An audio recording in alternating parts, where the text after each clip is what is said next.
Welcome to the Tech Egg. Don't get scrambled. Enjoy the video. You start by confirming essentials. Sign into PlayStation Network and the YouTube app, then update both. Once done, switch to a wired Ethernet or a 5 GHz Wi-Fi band to reduce packet loss. You want consistent upload speed. Make sure your YouTube channel has live streaming enabled and any required verification completed so you can broadcast.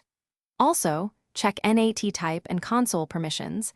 These affect discovery and streaming stability. Now that prerequisites are live, move into configuring the stream settings. You now configure in-game capture and YouTube options. Open the Create menu, choose Broadcast, then select YouTube.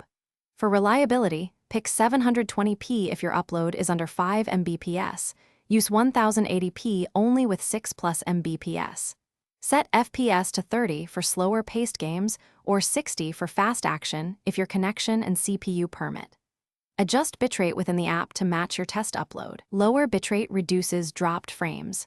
Also disable HDR in some games because you're at the finish line. Start a 5-10 minute test stream and watch YouTube Studio for dropped frames, latency, and encoder warnings. If you see drops, first lower bitrate or resolution and test again. That often fixes instability. If problems persist, restart the router and Ps5, clear the YouTube app cache, and try a different Ethernet port or cable. As a final tip, change the Ps5 DNS to 1, 1, 1, 1 or 8. 8. 8. 8 to resolve intermittent name resolution issues that can interrupt streaming.